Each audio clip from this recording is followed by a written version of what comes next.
নিজের মনের মানুষের খোঁজ করতে এবার নিজেই নেমে পড়লো আয়ুষ। বন্ধুরা ভিডিওতে লাইক দিয়ে দেখতে থাকুন। যে মুহূর্তে কিনা ঈশান বলতে থাকে যে ভাইদা, এটা হলো কি জাদুঘরের ছবি, তোর ফোনে আমি ট্রান্সফার করে দিচ্ছি, তুই বরঞ্চ জাদুঘরের এই ছবিটা রেখে দে তোর কাছে ভালো করে, যাতে করে কিনা পরবর্তীতে জাদুঘরের সিভিতে আমরা ব্যবহার করতে পারি। ঠিক সেই সময় আয়ুষ যখন কিনা কুসুমের সেই ছবিটা কে নিজের ফোনে রেখে তার পাশাপাশি সেই দুটো চোখের ছবিটাকে নিজের ফোনে দেখে বলতে থাকে, আচ্ছা তুমি আমাকে একটা কথা বলে দাও যে আমি কোথায় গেলে তোমাকে পাবো, আমার যে আর তর সইছে না তোমাকে না দেখে, আমি যে আর পারছি না তোমার আসল পরিচয় কী, তোমার নাম কি, তুমি সামনে থেকে দেখতে কেমন, সেই সমস্ত কিছু জানার জন্য আমি আকুল ব্যাকুল করছি, তুমি কি সেটা বুঝতে পারছো না বলো তো? আমি যে তোমার দুটো চোখকে নয় বরঞ্চ তোমাকে ভালোবেসে ফেলেছি নিজের মনের অজান্তে, এবং এই কথাটা আমার পুরো পরিবার জেনে গিয়েছে, কিন্তু তার সত্ত্বেও আমি যে তোমাকে কোথাও খুঁজে পাচ্ছি না।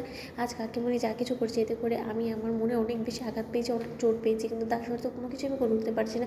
কবে আমি তোমার মুখোমুখি হবো আমাকে বলে দাও না। ঠিক সেই সময় যখন কিনা হঠাৎ করে আয়ুষের নজর গিয়ে পড়ে কুসুমের ছবির উপরে, এবং আয়ুষ যখন কিনা কুসুমের ছবির সঙ্গে কথা বলতে থাকে এবং বলতে থাকে যে আচ্ছা কুসুম, তুমি তো জাদুঘর নিজেকে বলে দাবি করো, তাহলে তুমি কি আমার এই সমস্যার সমাধান করে দিতে পারছো না?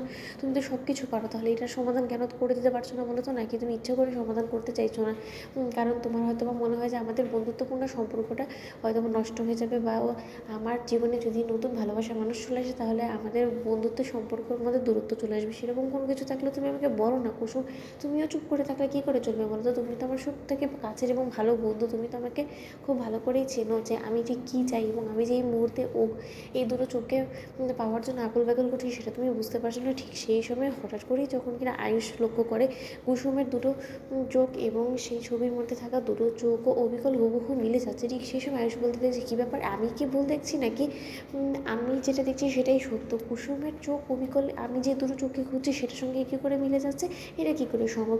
এক পৃথিবীতে তো এটা কোনোভাবেই সম্ভব না যে একই রকম দেখতে একই চোখ দুজন মানুষের মধ্যে হতে পারে। এটা তো একজন মানুষের মধ্যেই হতে পারে। এবং কেন আমার মনে হচ্ছে যে না, সেদিন যে স্কেচটা নষ্ট করে দেওয়া হয়েছে, স্কেচটা যেটা গায়েব হয়ে গিয়েছিলো সেটার পেছনে এবং কুসুম এবং এই ছবিগুলো একরকম হয়ে যাওয়ার পেছনে কোনো না কোনো উদ্দেশ্য আছে। না না না, এটা যে করে হোক না কেন আমাকে তদন্ত করতেই হবে। ঠিক সেই সময় ঈশান যখন সেখানে এসে হাজির, এবং ঈশান যখন বলতে থাকে যে কিরে ভাই, আবারও সেই তুই দুটো চোখের সঙ্গে কথা বলছিস নিশ্চয়ই? ঠিক সেই সময় আয়ুষ বলতে থাকে যে ঈশান তুই একটু খেয়াল করে লক্ষ্য করে দেখ জিনিসটা, যে কুসুমের দুটো চোখ এবং আমি যে দুটো চোখকে ভালোবেসে ফেলেছি সেই দুটো চোখ কিন্তু একই রকম দেখতে। ঠিক সেই সময় ঈশান বলতে থাকে যে হ্যাঁ রে ভাই, তুই এই কথাটা একদম ঠিক কথা বলেছিস।